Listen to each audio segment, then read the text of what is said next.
Muito debate, porque a gente precisa entender a diferença entre arrebatamento da igreja e a segunda vinda de Cristo.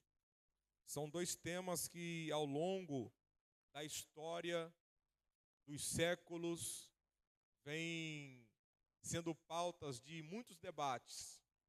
E nós precisamos saber a diferença, diferenciar entre arrebatamento da igreja e a segunda vinda de Cristo.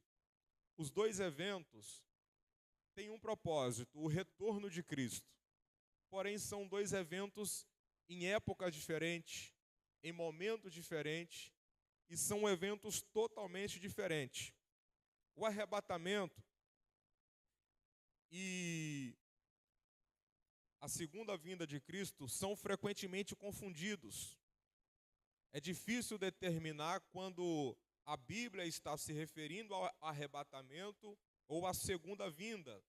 Às vezes, eu mesmo, com humildade, eu mesmo já falei na igreja, quantos aqui estão aguardando a vinda de Cristo? Estava equivocado, porque a igreja, ela não aguarda a vinda de Cristo, a segunda vinda de Cristo, a igreja aguarda o arrebatamento. E às vezes a gente acaba confundindo esses assuntos. No entanto, nós, ao estudar as profecias bíblicas do fim dos tempos, é muito importante a gente poder saber diferenciar entre esses dois eventos. O que é arrebatamento? Arrebatamento, o arrebatamento é quando Jesus Cristo, ele retorna para remover a igreja, todos os seus seguidores da terra. O arrebatamento é descrito em 1 Tessalonicenses, e eu quero que os irmãos abram, por favor. 1 Tessalonicenses, capítulo 4, versículo 13 ao 18. Enquanto um abre em 1 Tessalonicenses, capítulo 4, 13 e 18, outro irmão, outra irmã pode abrir na primeira carta aos Coríntios, capítulo 15, versículo 50 ao 54. Esses versículos são temas chaves, são versículos chaves, falando a respeito do arrebatamento da igreja. 1 aos Coríntios, 1 Tessalonicenses, capítulo 4, capítulo 4, versículo 13 ao 18. Quem achar pode ler.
Observa que esse texto é um texto chave que fala sobre o arrebatamento. Nós vamos perceber que a palavra arrebatamento, ela não aparece na Bíblia, mas aparece a palavra arrebatados, que traz a ideia de arrebatamento. Nós vamos perceber nesta passagem que Paulo ele informa a seus ouvintes, aos seus leitores, de que os crentes que estiverem vivos por ocasião do arrebatamento serão reunidos com aqueles que morreram em Cristo antes dele. nós vamos perceber, depois nós vamos ler na carta aos Coríntios, no versículo 17, a palavra arrebatados, ela traduz a palavra grega harpazo, que significa dominar por meio da força ou capturar. Então perceba no versículo 17 que Paulo vai dizer: depois nós, os que ficarmos vivos, seremos arrebatados juntamente com eles nas nuvens. Ou seja, nós vamos perceber que essa palavra, ela aparece 14 vezes no Novo Testamento, de várias maneiras diferentes. Nós vamos perceber que no Novo Testamento usa harpazo com o sentido de roubar, arrastar ou carregar para longe. Nós vamos perceber que essa palavra também ela pode ser usada no sentido de levar embora com o uso de força. Então o arrebatamento é isso. O arrebatamento será no abrir e fechar de olhos. Cristo virá nos ares.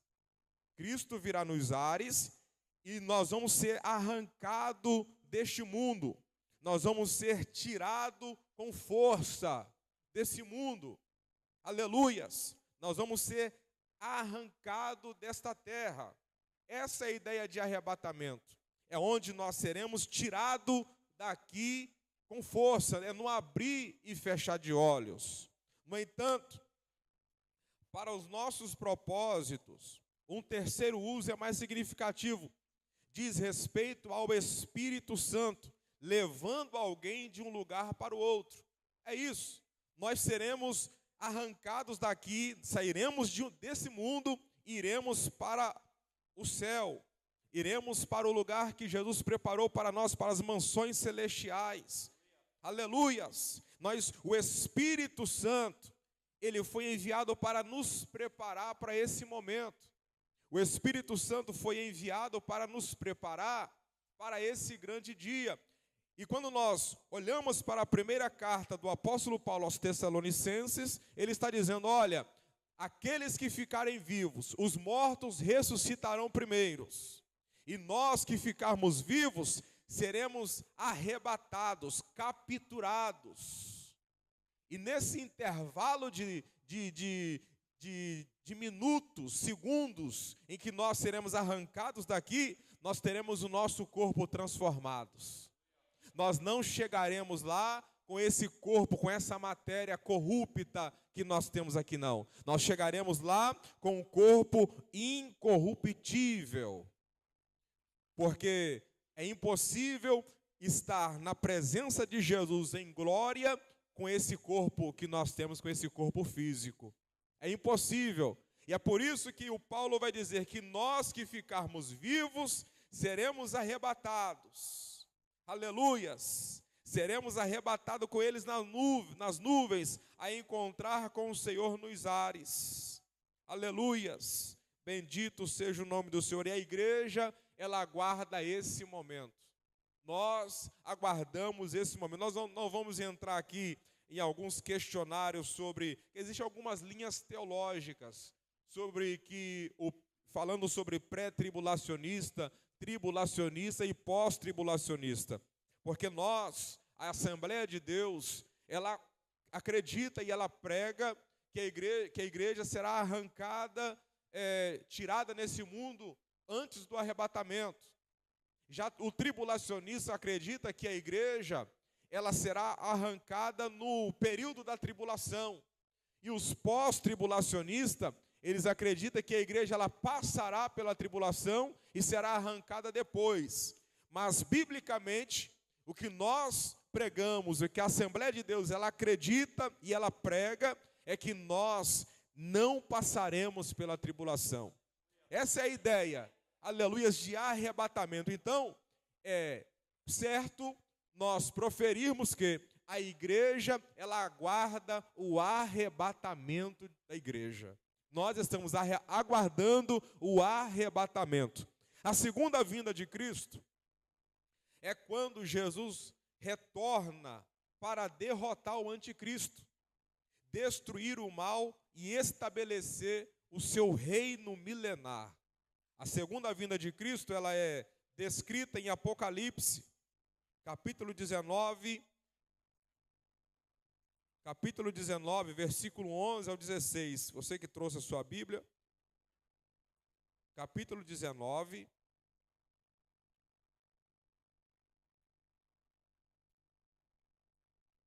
versículo 11 ao 16. Quem achar pode ler, por favor.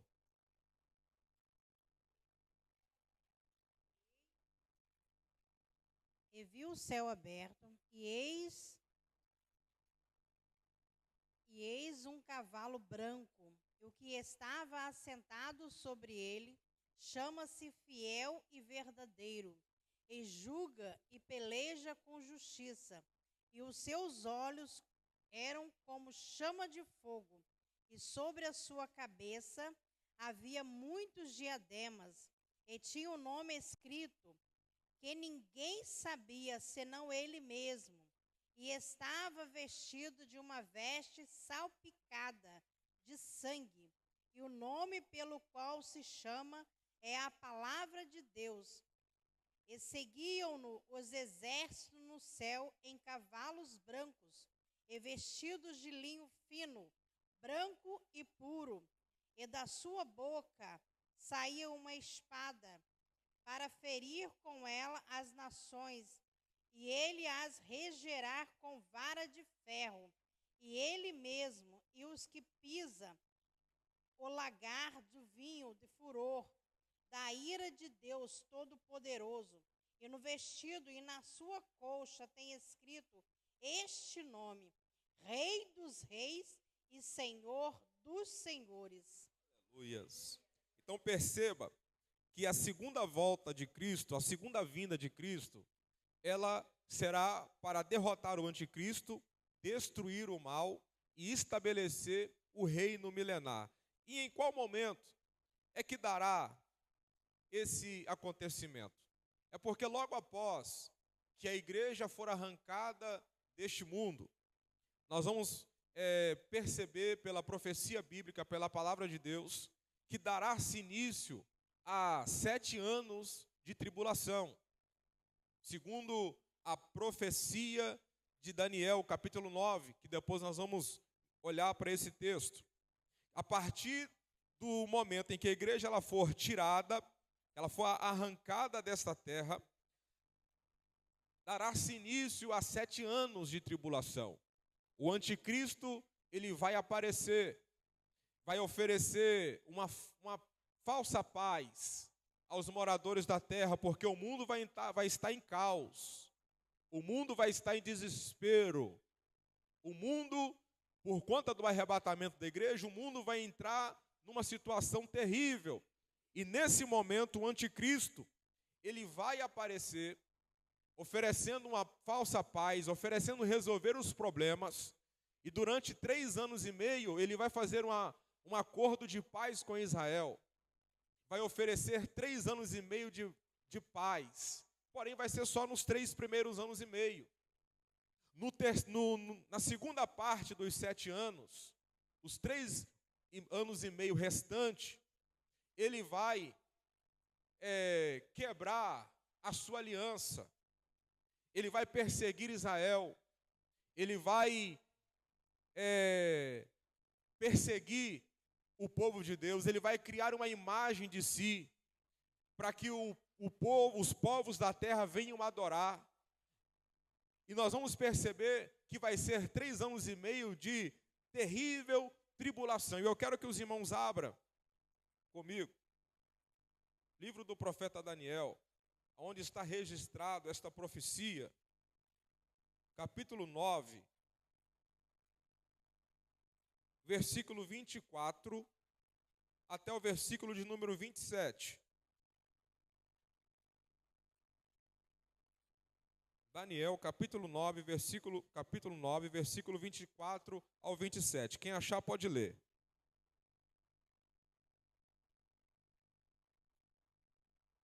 Ao 27. 70 semanas estão determinadas sobre o teu povo e sobre a tua santa cidade, para extinguir a transgressão e dar fim aos pecados e expiar a iniquidade, e trazer a justiça eterna, e selar a visão e a profecia, e ungir o santo dos santos. Sabe e entende, desde a saída da ordem, para restaurar e para edificar Jerusalém, até ao Messias, o príncipe, 7 semanas e 62 semanas. As ruas e as tranqueiras se reedificarão, mas em tempos angustiosos. E depois das 62 semanas, será tirado o Messias, e não será mais. E o povo do príncipe que há de vir destruirá a cidade e o santuário, e o seu fim será como uma inundação, e até o fim haverá guerra. Então estão determinadas assolações. 27. E ele firmará um concerto com muitos por uma semana, e na metade da semana fará cessar o sacrifício e a oferta de manjares.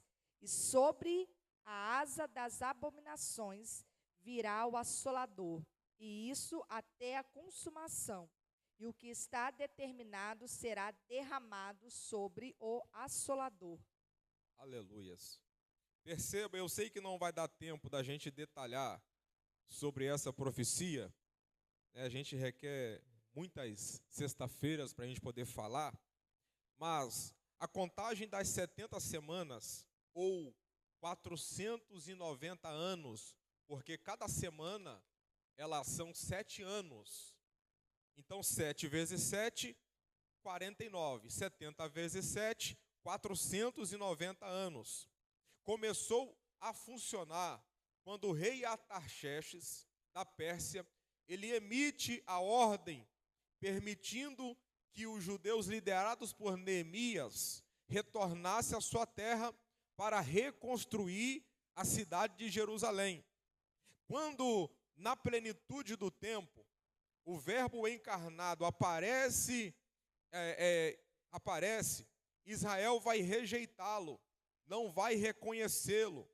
Deus, ele então suspendeu temporariamente o seu plano. Alguns estudiosos vai dizer que Deus ele vai suspender a contagem desse tempo quando Cristo ele faz a sua entrada triunfal em Jerusalém. Alguns vai trazer essa afirmação que as 70 semanas que estão sendo corrido, o tempo corrido, Deus ele vai suspender nesse período. Deus ele vai suspender o seu plano. Mas nós vamos perceber que após essa suspensão, de acordo com Daniel, capítulo 9, versículo 26, que vai dizer: e depois das 62 semanas, será tirado o Messias, e não será mais.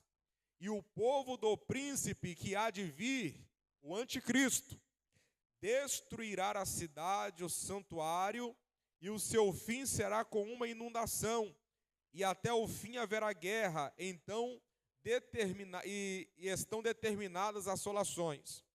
Quando nós vamos perceber que após essa suspensão, nós vamos perceber que 2 acontecimentos especiais já se cumpriram. Após Deus suspender o cronômetro, pausar o cronômetro das 70 semanas da profecia, 2 eventos acontecem. Já aconteceram, inclusive. Primeiro, que o Messias seria morto.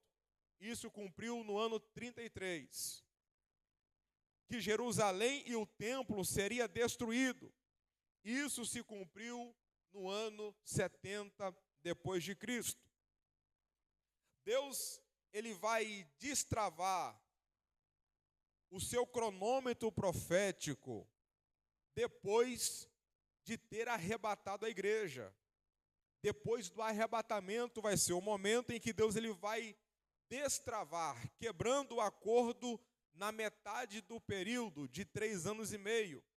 E ele vai, o anticristo, ele vai quebrar esse acordo, como nós já falamos aqui. Ele vai agir com falsidade, prometendo uma paz, prometendo tranquilidade, mas 3 anos e meio ele vai quebrar. 3 anos e meio, ele vai quebrar esse acordo. Ele vai colocar uma sua imagem repugnante e idólatra de si mesmo no templo de Deus, reconstruída em Jerusalém. Ele vai exigir que todos o adorem. Ele vai exigir que o povo de Israel adore a sua imagem. Porém, nós vamos perceber que vai ser 3 anos e meio de tribulação. O povo vai rejeitar. E aquele que rejeitar adorar a sua imagem será morto, será preso, vão perder a sua vida. E alguém pode me perguntar, mas professor, e durante esse período de tribulação vai haver salvação? Sim, haverá salvação dentro desse período, pois aquele que não adorar a imagem, aquele que nesse período reconhecer Cristo como ele foi o único Salvador, o único Senhor, e não se curvar diante da imagem, por mais que será a salvação dolorosa, por meio de morte, derramamento de sangue, alcançará a salvação. Nós vamos perceber que no final das 70 semanas, quando o anticristo ele reunirá um exército para tentar exterminar Israel, para acabar com os judeus, Israel vai estar encurralado, cercado por exército, que é a batalha do Armagedon. Diz a Bíblia que quando os remanescentes clamarem ao Senhor, reconhecendo Cristo como o Salvador, porque na verdade a tribulação é tratamento de Deus com Israel. É por isso que a igreja ela não vai passar pela grande tribulação. Porque a grande tribulação, 7 anos de tribulação, de sofrimento na terra, não é para a igreja. É para Israel, porque Israel, na plenitude do tempo, não reconheceram Cristo, mataram Cristo, entregaram Jesus para ser crucificado. Entregaram Jesus, entregaram o seu Salvador, o seu Messias, porque eles estavam aguardando um Salvador que viria com um grande exército para poder libertá-los do poder de Roma. Mas como Cristo, ele aparece totalmente diferente da forma que eles queriam, eles vão rejeitá-los, vai tê-lo como um falso profeta, vai entregá-los para ser morto. E aí Deus ele vai tratar com Israel. E quando Israel estiver sendo encurralado, diz a Bíblia que Cristo e com a igreja, ele já não mais virá num piscar de olhos, mas diz a Bíblia que ele vai descer nas nuvens. É onde a Bíblia diz que todo olho verá e toda língua confessará. Vai ser nesse momento. Cristo vai descer nas nuvens em glória e juntamente com ele, eu e você. Não mais como noiva, mas como esposa, porque hoje nós somos noiva. Somos a noiva do Cordeiro, somos a noiva de Cristo. Mas naquele dia, na segunda vinda de Cristo, nós vamos vir como a sua esposa. Vamos descer juntamente com ele, praticamente em câmera lenta. Ele vai descer, vai pisar os seus pés no Monte das Oliveiras, e juntamente com ele estaremos nós, a igreja. Eu quero que você abra comigo a sua Bíblia no livro do profeta Zacarias. Livro do profeta Zacarias.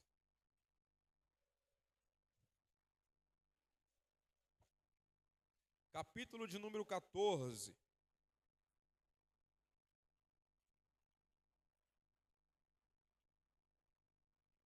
Zacarias, capítulo de número 14. nós vamos perceber que naquele dia nós estaremos com Cristo, porque nós vamos passar 7 anos festejando com Cristo.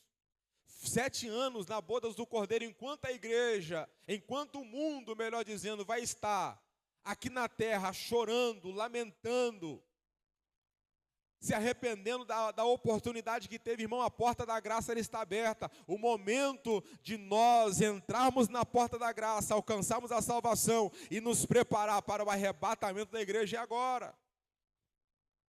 O momento é agora. Olha o que diz Zacarias capítulo 14, versículo 4. Quem achar pode ler. E naquele dia estarão aos seus pés sobre o Monte das Oliveiras, que está defronte de Jerusalém para o oriente, e o Monte das Oliveiras será fendido pelo meio, para o oriente e para o ocidente, e haverá um vale muito grande, e metade do monte se apartará para o norte, e a outra metade dele para o sul. Pode ler o 5 também. E fugireis pelo vale dos meus montes, porque o vale dos montes chegará até Azel. E fugireis assim como fugistes do terremoto nos dias de Osias, rei de Judá. Então virá o Senhor, meu Deus, e todos os santos contigo, ó Senhor. Oh, glórias! Está vendo aí, meus irmãos, onde nós aparece? Cristo, naquele dia, faltando poucos momentos para fechar a última semana, a última semana da profecia. Cristo ele vai descer no Monte das Oliveiras, ele vai pisar no Monte das suas Oliveiras para salvar Israel. E ele não virá sozinho, olha o que diz a última parte do versículo 5. Então virá o Senhor meu Deus, e todos os santos contigo. Eu e você estaremos lá. É nesse dia, meu irmão, vai valer a pena toda a renúncia que nós fizermos nos dias atuais. Vai valer a pena todo momento, todo período de santificação, renunciar tudo nesta vida para nos preparar, para aguardar o arrebatamento da igreja, porque nós estaremos com ele ceando, e quando ele voltar, que é a segunda vinda, nós viremos com ele para reinar aqui na terra. Pode falar, irmã. Quando fala que Jesus que vai voltar para Israel, quando fala assim, eu posso falar que só para o povo de Israel ou para todos? Para todas as nações. Para todas as nações, todos os povos que ficarem. Vamos supor, quem hoje não acredita em Cristo, ele com certeza vai passar por esses 3 anos e meio de tribulação. Pelos 7 anos. Sim. Pode acontecer dessas pessoas reconhecerem e ter a sua salvação? Sim.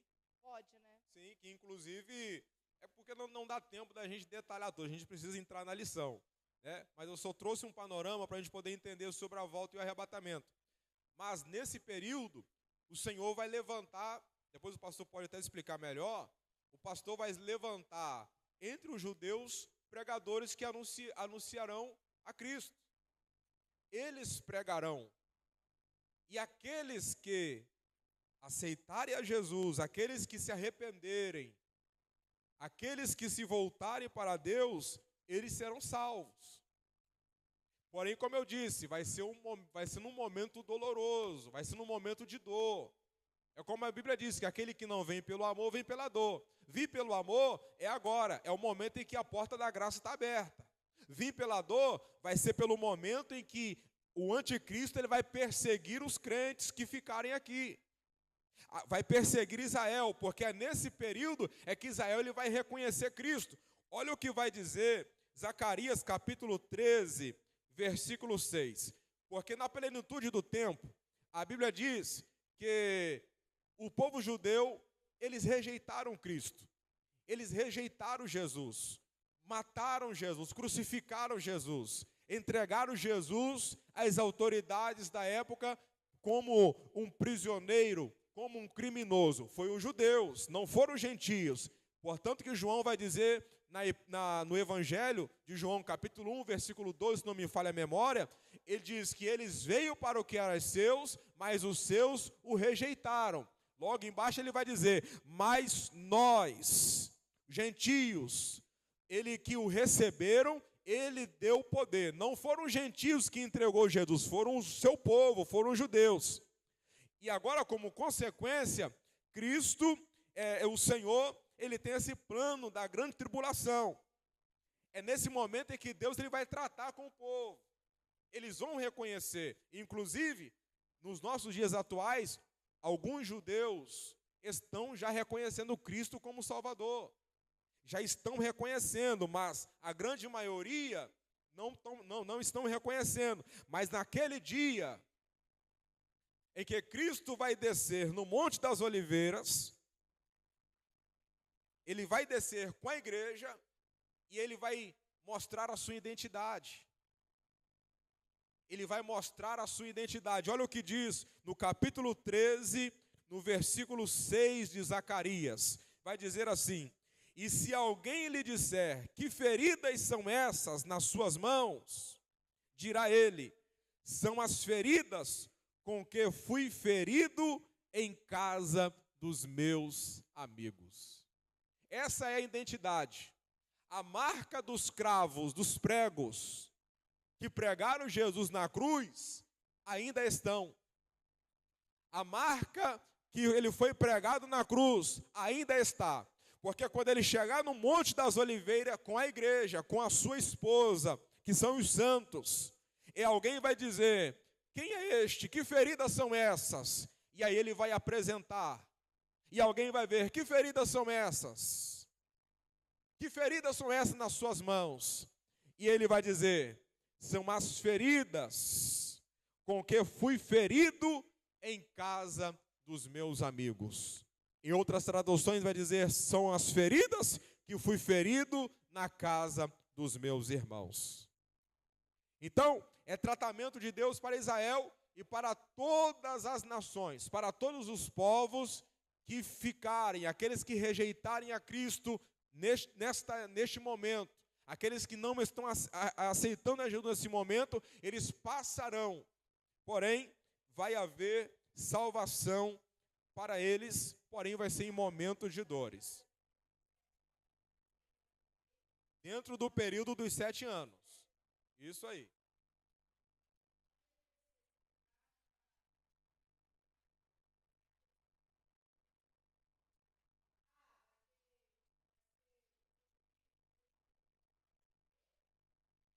Vai ser dentro desse período, porque quando Cristo pisar no Monte das Oliveiras, ele vai destruir o anticristo, vai...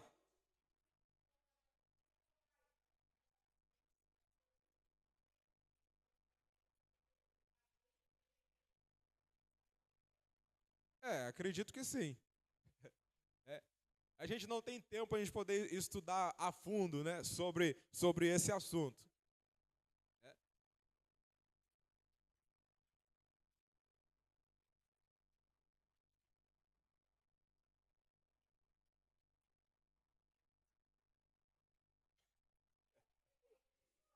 Sim.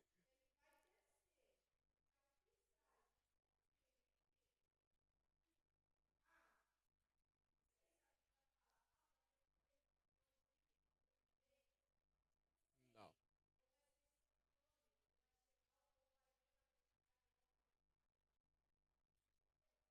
Porque a partir do momento em que Cristo descer, ele vai vir para derrotar o anticristo, Satanás será preso, o falso profeta será destruído, e a partir desse momento, dará-se início ao milênio, 1000 anos.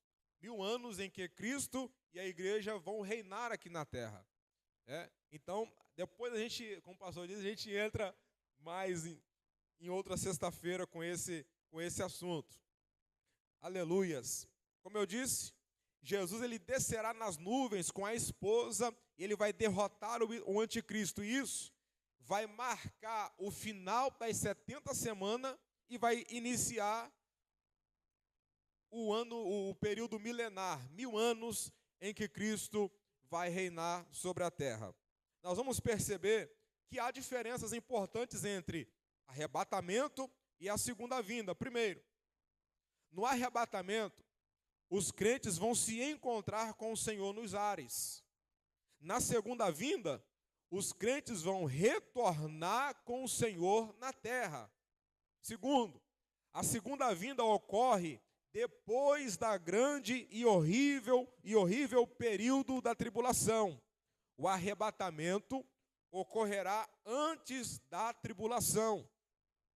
O arrebatamento é a remoção dos crentes da terra como um ato de libertação. A segunda vinda inclui a remoção dos incrédulos como um ato de julgamento. Quarto, o arrebatamento vai ser secreto e instantâneo. A segunda vinda vai ser visível a toda a terra. É como a Bíblia diz que todo olho o verá, é onde ele vai descer. Aleluia, não será secreto, mas ele vai descer visivelmente. Em quinto lugar, a segunda vinda de Cristo não vai ocorrer até depois de certos eventos dos fins dos tempos acontecerem. O arrebatamento é eminente e ele pode ser hoje, pode ser depois que nós terminarmos a escola bíblica dominical. Talvez não dê tempo nem de chegar à meia-noite, não dê tempo de nós nem chegarmos em casa. Pode ser a qualquer momento e nós estamos aguardando esse momento, estamos ansiosos por esse momento. E alguém pode me perguntar, evangelista Ezequiel, existe, biblicamente falando, exemplos, tipologias, exemplos tipológicos de que a igreja ela será arrebatada antes do período tribulacional? Sim, nós vamos perceber no livro de Gênesis, capítulo 5, versículo 24, que Enoque, ele foi transladado. Enoque representa a igreja arrebatada. Abra sua Bíblia, por favor, no livro de Gênesis, capítulo 5. Capítulo 5, versículo 24, por favor.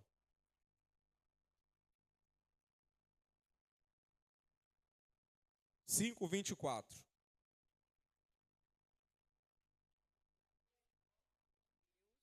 E ele não se viu mais, porquanto Deus para si o tomou. Enoque é tipologia da igreja. Ele foi transladado, foi arrebatado. Segundo exemplo, Noé entrou na arca antes do dilúvio, sendo poupado do juízo, e só voltou a pousar na terra após o dilúvio ter passado. Por favor, primeira epístola de Pedro.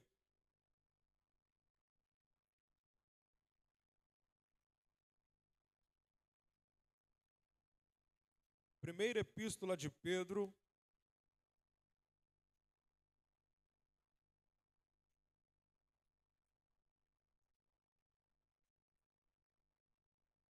melhor, eu acho que eu marquei até errado aqui.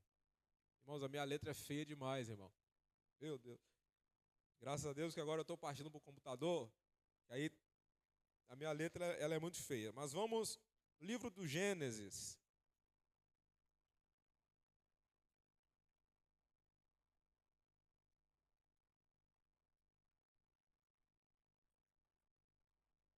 Livro do Gênesis, capítulo 8.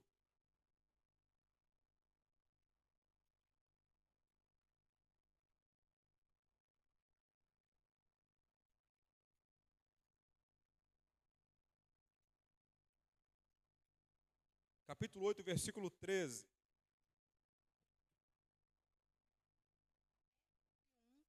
No mês primeiro, no primeiro dia do mês, as águas secaram de sobre a terra. Então Noé tirou a cobertura da arca e olhou, e eis que a face da terra estava enxuta. Então perceba que Noé ele entra na arca.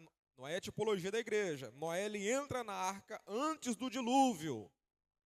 Ele entra na arca antes do dilúvio, sendo poupado do juízo, porque o juízo veio como dilúvio. Juízo foi a vara de correção do Senhor para o povo da terra. E ele só volta a pousar na terra após o dilúvio. Após o dilúvio ter passado, após o período tribulacional ter passado, naquela época. Outro exemplo de tipologia da igreja sendo arrancada antes do período tribulacional, também vamos falar de Ló. Ló foi retirado de Sodoma antes do juízo que destruiu essa cidade, e Jesus usou a figura de Ló como comparação para a retirada da igreja antes do juízo que virá sobre o mundo. Lucas capítulo 17, versículo 29.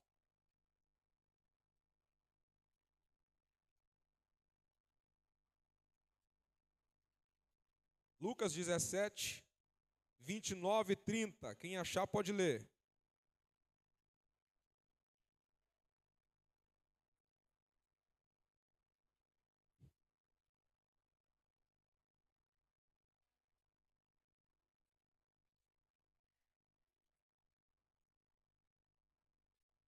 Vamos ler também o 31, por favor. No telhado, tendo as suas alfaias em casa, não desça, tomá-las e da mesma sorte, o que estiver no campo não volte para trás. Então perceba que Jesus ele vai citar esse exemplo. Ele vai dizer, olha, como da mesma maneira como aconteceu nos dias de Ló, comiam, bebiam, compravam, vendiam, plantavam e edificavam. Mas no dia em que Ló saiu de Sodoma, tipologia da igreja, quando ele sai de Sodoma, choveu fogo dos céus e os consumiu a todos. Assim será. Assim, a palavra assim quer dizer igualmente, semelhante, da mesma forma será no dia em que o Filho do Homem se há de manifestar. Aí mais um exemplo de que a igreja será tirada no arrebatamento da igreja. Quarto exemplo, José se tornou rei, recebeu uma esposa judia antes da grande fome que se abateu sobre o Egito, e só foi reconhecido pelos seus irmãos quando os mesmos foram a ele durante o período da fome. Quinto exemplo de tipologia da igreja sendo arrancada antes da tribulação, Elias. 2 Reis, capítulo 2, versículo 11, por favor. 2 Reis, capítulo 2. Capítulo 2, versículo 11.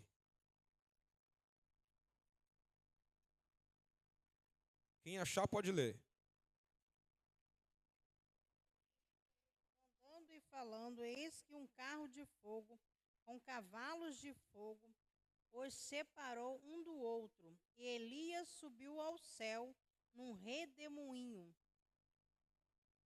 Perceba, e sucedeu que indo eles andando e falando, eis que um carro de fogo, cavalos de fogo, os separou um do outro. E Elias fez o quê? Ele sobe. Elias foi arrebatado para não ver a morte, sendo ele, no Antigo Testamento, uma das figuras mais representadas da igreja. Elias, ele foi arrebatado, e Eliseu ficou. Mas nós vamos perceber que Eliseu, ele é tipologia daqueles que ficaram, dos judeus. Nós vamos perceber que 42 rapazes ficaram zombando de Eliseu. zombam de Eliseu. Esses 42 rapazes, eles representam 42 meses, 1.260 dias, 3 anos e meio. Nós vamos perceber que saíram duas bestas. Saíram duas bestas, tipologia de Apocalipse capítulo 13, anticristo e o falso profeta, e os destruiu os 42 meses, e destruiu os 42 rapazes que zombaram de Eliseu. Nós vamos perceber que Apocalipse capítulo 13 vai falar sobre as duas bestas, o anticristo e o falso profeta, que vão oprimir os moradores da terra durante 42 meses, 3 anos e meio de sofrimento, 3 anos e meio de tribulação. Mas enquanto isso, a igreja estará no céu com o Senhor nosso Deus. Então, resumidamente, são esses exemplos de a igreja sendo arrancada antes do período tribulacional. É por isso que eu e você precisamos nos preparar agora. E o comentarista da nossa lição, agora vamos entrar na lição, ele vai nos trazer nesta noite, nesta última lição, do último trimestre, sobre a relevância e a esperança da volta de Cristo para a sua igreja, do arrebatamento de Cristo para a sua igreja. O texto de Tito, da carta de Tito, no capítulo 2, no versículo 11 ao 14, quando nós lemos essa epístola, nós vamos perceber que Paulo ele fala da aparição de Cristo no tempo histórico 2 vezes. A primeira vez em que Cristo ele aparece, ele veio com graça, ele veio para salvar, as pessoas do pecado. Já a segunda vinda, ele virá em glória. No versículo 13, no versículo 11, melhor dizendo, vai dizer: porque a graça de Deus se há manifestado, trazendo salvação a todos os homens. Essa é a primeira aparição de Cristo, falando do seu nascimento. A segunda aparição, a segunda vez que ele menciona aqui a segunda vinda de Cristo, é no versículo 13. Aguardando a bem-aventurada esperança e o aparecimento da glória do grande Deus e nosso Senhor Jesus Cristo. A graça de Deus se manifestou salvador a todos os homens. Só podemos ter uma vida santa por causa da manifestação da graça de Deus. E Paulo ele vai usar um termo no original, que é epifania, manifestação da graça de Deus. Esse termo epifania que Paulo usa vem do substantivo epifaneia, que significa a visível aparição de alguma coisa ou de alguém que estava invisível. Essa palavra era usada no grego clássico em relação à alvorada, ao amanhecer, quando o sol transpõe a linha do horizonte e se torna visível. Paulo ele vai usar esse termo para a aparição de Cristo, a primeira aparição, porque quando nós olhamos para o Antigo Testamento, a gente vai ver apontamentos para Cristo, sombras que apontavam para Cristo, tipologicamente. E eu gostaria que, para nós podermos entender esse texto, que você abrisse a sua Bíblia comigo no livro de Números. Números, capítulo 21. E gostaria que alguém também abrisse João, capítulo 3. Para nós podermos entender aqui o que Paulo está dizendo sobre a aparição, sobre a manifestação da graça de Deus, de alguém que estava invisível, porque Cristo no Antigo Testamento, era mistério escondido em Deus. Cristo, no Antigo Testamento, era mistério escondido em Deus. Números capítulo 21, versículo de número 4 até o versículo 9, por favor.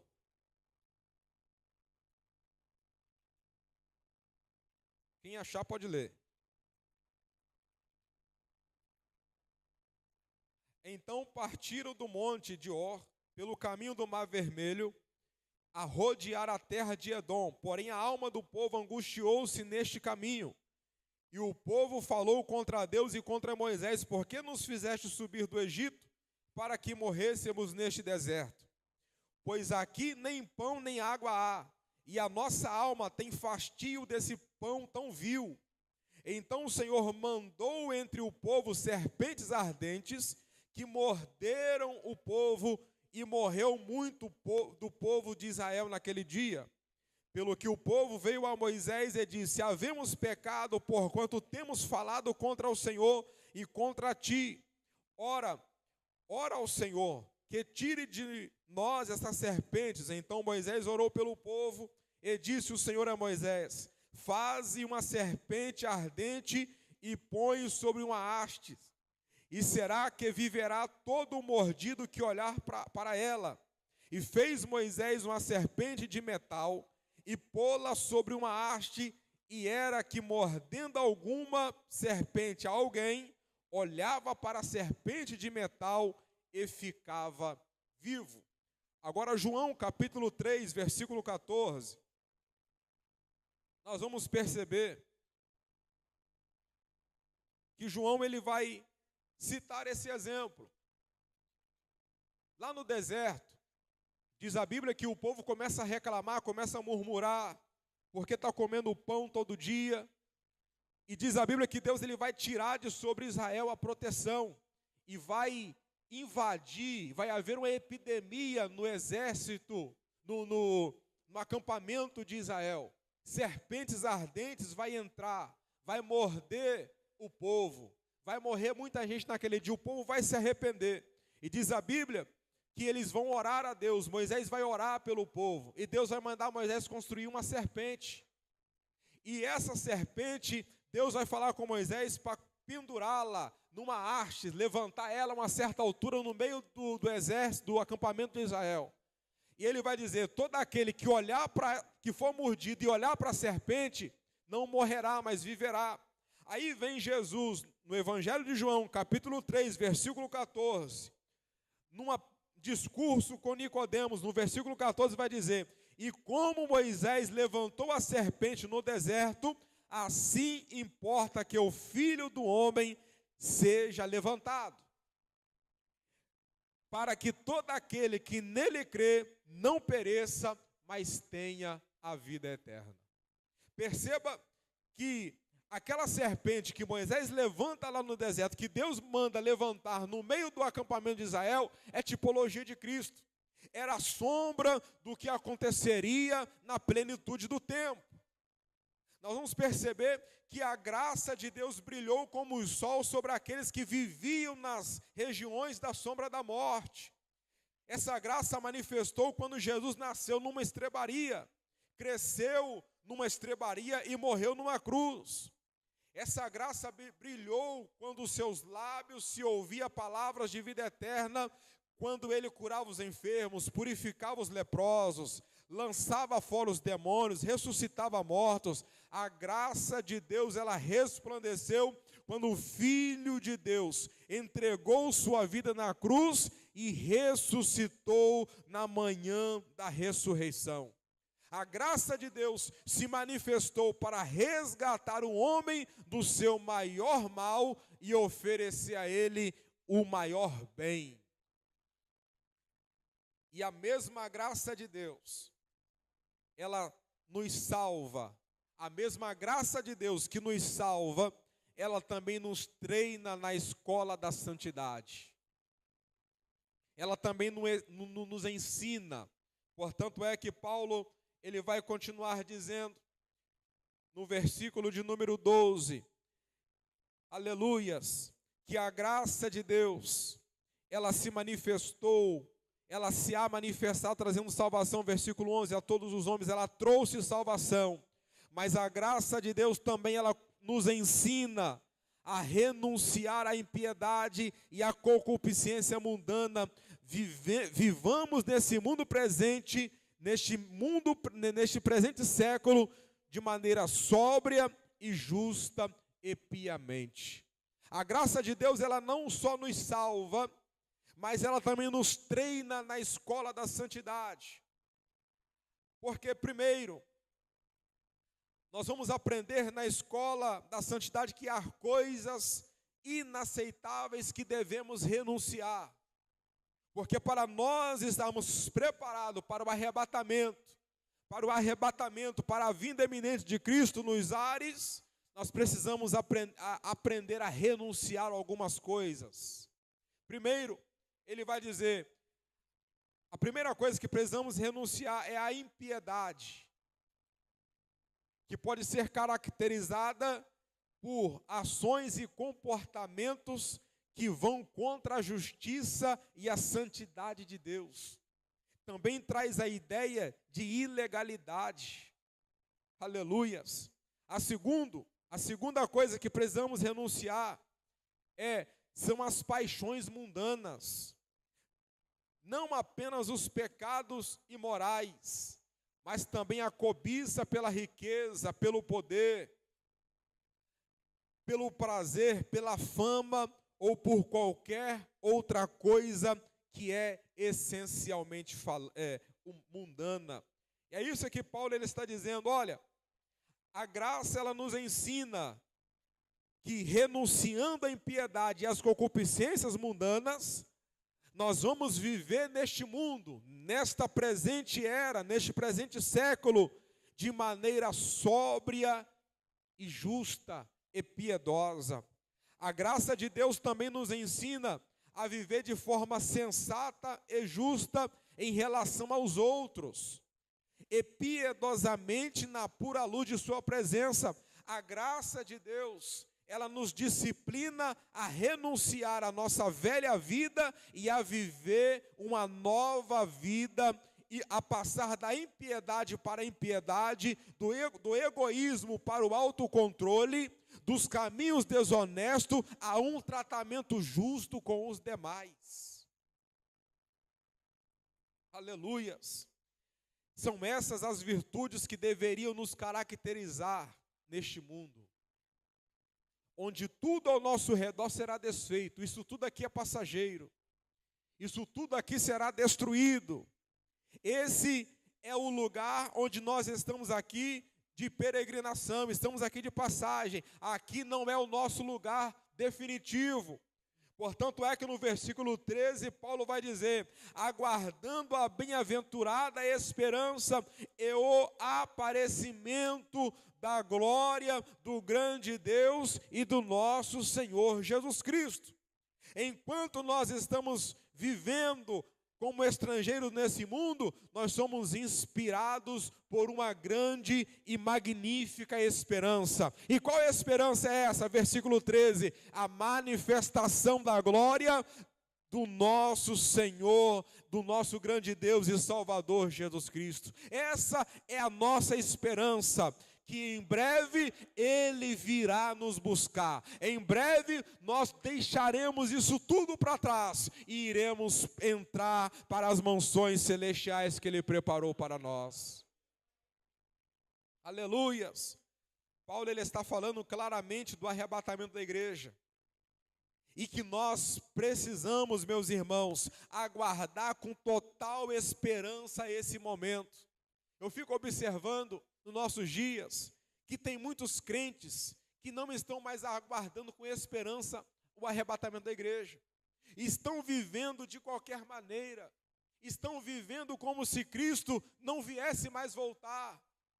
Mas a Bíblia afirma claramente que Ele vai vir buscar a sua igreja, que o arrebatamento está próximo. Aleluia, tudo indica, a Bíblia nos mostra que em breve Ele vai vir buscar. E tem gente que está vivendo a vida como se isso não fosse acontecer. Como se isso fosse apenas uma história. Mas é como a Bíblia diz, em Lucas, no versículo que nós lemos, capítulo 17, que enquanto este mundo estarão comendo, bebendo, dando-se em casamento, se divertindo, levando a vida de qualquer maneira, diz a Bíblia que o nosso Senhor e Salvador Jesus Cristo, Ele virá nos ares, virá nos buscar, virá nos arrebatar, e nós entraremos para as bodas que Ele tem preparado para nós. Aleluias! Porque muito nos é oferecido neste mundo. Muito nos é oferecido. Muitas coisas são oferecidas a nós aqui neste mundo.